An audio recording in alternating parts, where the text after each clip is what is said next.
Jonathan here. I've got my YouTube channel, Tai Chi. The very idea is how to make learning Chinese language easier. The first effort I tried to make was trying to use phonetic Tamil spellings to come nearer around a Chinese Mandarin. How would they speak? A syllable would be spoken to.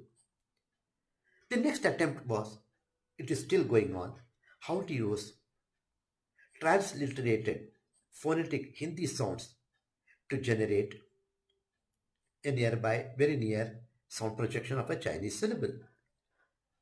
Still, I thought something is still lacking.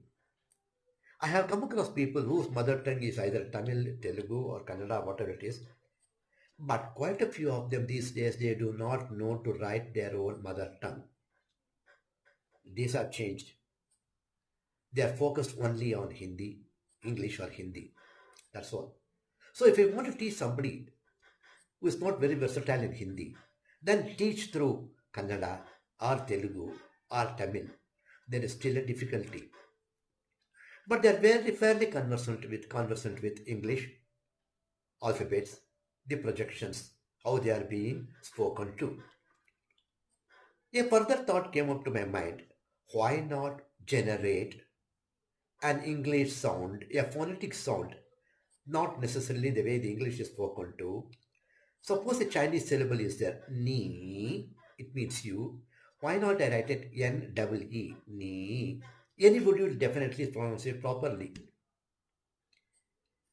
When the thought came to my mind, yes, we'll not confine only to use phonetic language for Hindi, Telugu, Tamil, and Kannada.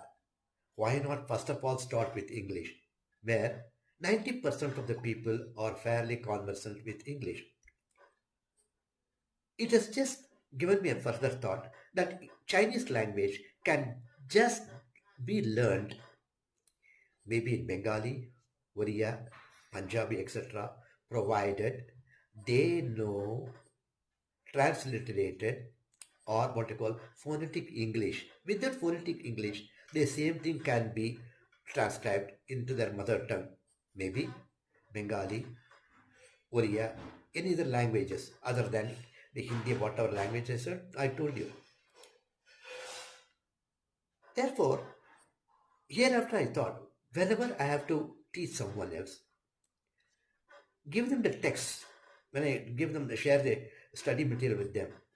In the same study material, if I take one particular Chinese phrase, ni hao, first write down below in phonetic English, then in phonetic Hindi, then pinyin. When you do this either phonetic English, then start speaking, that almost comes down like very near to the pinyin. So the order of teaching, I thought I'll try to modify. I will not take first straight away the English character, down below write the pinyin, because pinyin generation of sound necessarily has to be overcome by first learning the phonetic English. When you know the phonetic English, down below write in your mother tongue, the pronunciations are going to be much, much better.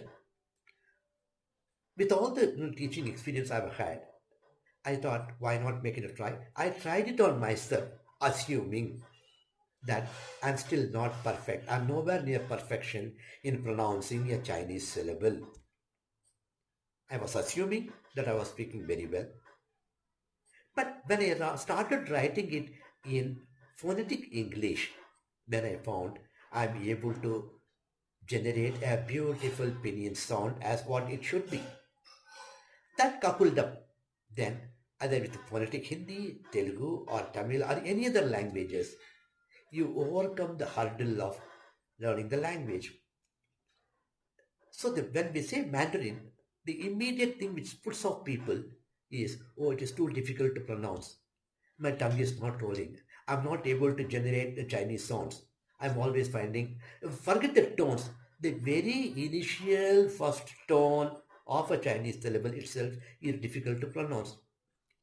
Therefore, this becomes an impediment. not to learn the language. On the contrary, if you try to use this phonetic English, Telugu, Tamil, Kannada, whatever it is, you will overcome your initial fears. When you realize 4 5 sentences which you have spoken, almost as nearer to a Chinese would speak to, you are always there. There is again a small correction I want to make. Chinese people, when they speak, speak pretty fast. You will be wondering where are the tones. One Chinese guy is able to understand the other Chinese guy because the tones are inherently within them, in their genes, in the situations. They are able to understand, in the context, they are able to understand what is being spoken to. Whereas in our case, we have to make specific effort, first of all, to speak the Chinese syllable slowly. Second step, increase the speed slightly. Increase the speed slightly. Further increase the speed slightly. Thereby come nearer to the way of Chinese speak. I don't mean increase the speed at one go. In a phased manner. Let's assume for the moment, ni hao. Again I say, ni hao. Again, ni hao. Let me now speak it slightly faster. Ni hao. Ni hao. Ni hao. It almost resembles a Chinese spoken. Then only you will be able to comprehend the Chinese person what he is speaking to. Unless you develop this skill, it is very difficult to comprehend the Chinese. Forget the speed part of it. At least you must be very confident of the sounds, the meanings, and the spelling. Repeat within yourself. Assume you are a Chinese garb. Try to speak. Added to that, you have what is known as Plico, Chinese English Chinese dictionary. If you put a syllable over there, it reads it out. Try to repeat along with that. Listen to the audio. Before listening to the audio, try to use the transliterated or phonetic English sound. Start with this, then the learning becomes much easier. By and by, you will get that confidence. Yes, I am able to learn this faster. Number one. Why faster? Today it's a fast world. Nobody has time. Everybody is fast, eating fast, running fast, living fast, everything is fast. Why not we make learning also fast? But it is not the speed, but the effectiveness. Therefore, here when I say fastness, please think I am referring to the effectiveness. I presume if you proceed on these lines, definitely learning Chinese becomes much easier and more enjoyable. Thank you.